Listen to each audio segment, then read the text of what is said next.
Super power নেই, কিন্তু শারীরিক গঠনে হাল্কের চেয়ে কোনো অংশে কম নয় সে।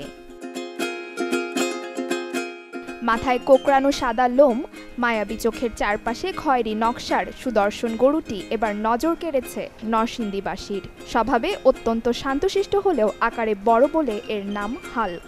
সেই সাথে গরুটির দাম উঠেছে 25 লাখ টাকা। 1250 কেজি ওজনের হাল্ককে নিয়ে আসা হয়েছে অস্ট্রেলিয়া থেকে। শান্ত প্রকৃতির এই গরুটি কোরবানি ঈদের জন্য প্রস্তুত করেছেন নরসিংদী সদর উপজেলার ভাটাপাড়া এলাকার মাজাক অ্যাগ্রো ফার্মের মালিক। হাল্ক ছাড়াও এই মুহূর্তে তার খামারে কোরবানির জন্য প্রস্তুত রয়েছে 40টি দেশীয় ষাঁড় গরু। বিদেশে দেখেছি অনেক বড় বড় জাতের গরু তারা লালন পালন করে, তখন আমারও ইচ্ছা হয় যে আমরা দেশে কেন না। তো তখনই 1.5 বছর আগে আমি এই গরুটি সংগ্রহ করি। আলহামদুলিল্লাহ ও এই ওয়েদারে খুব ভালো মানানসই, তার কারণ অস্ট্রেলিয়াতেও আপনারা জানেন গরম, এখানেও আমাদের গরমের সাথে ও ভালো খাপ খেয়েছে। ওর ওয়েটও আলহামদুলিল্লাহ এখানে এসে অনেক গেইন করেছে, প্রায় এখন 1250 কেজির মতো ওয়েট রয়েছে এই গরুটির। দাম আমরা 25 লাখ টাকা পর্যন্ত পেয়েছি। ইনশাল্লাহ এরই মধ্যে কথাবার্তা চলছে, ইনশাল্লাহ এরকমই কিছু একটা হলে আমরা গরুটি কোরবানির জন্য বুকিং দিয়ে দেব। গরুটি এতটাই শান্ত প্রকৃতির যে তাকে দড়ি দিয়ে বেঁধে রাখতে হয় না। মানব দেহের জন্য ক্ষতিকারক স্টেরয়েড ওষুধ প্রয়োগ ছাড়াই কাঁচা ঘাস, খড়, ভুসি সহ সম্পূর্ণ প্রাকৃতিক খাবার খাইয়ে গরুটিকে লালন পালন করা হচ্ছে বলে জানান খামারিরা।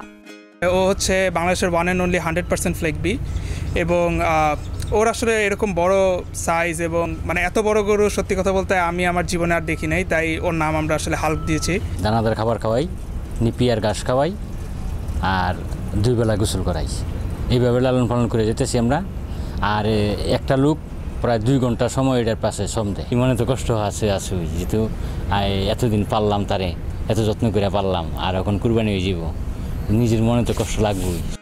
সামাজিক যোগাযোগ মাধ্যম ফেসবুকে গরুটির ছবি দেখে সামনাসামনি দেখতে খামারে যাচ্ছেন অনেকেই। এটা একটা ছোটোমোটো একটা হাতির সমান, এটা আসলে ফেসবুকে বোঝা যায় না, কিন্তু মনে হয় যে অনেক বড়, তো ওইটার ফেসবুকের মাধ্যমে দেখে এখানে আসা আর কি। জেলা প্রাণী সম্পদ বিভাগ জানিয়েছে, খামারিদের দেশীয় পদ্ধতিতে পশু মোটা তাজাকরণের বিভিন্ন প্রশিক্ষণ দেওয়া হয়েছে। এবছর নরসিংদী জেলায় 75,000 কোরবানির পশুর চাহিদার বিপরীতে গরু ও মহিষ সহ 95,000 কোরবানিযোগ্য পশু প্রস্তুত হয়েছে। Desk report, channel 24।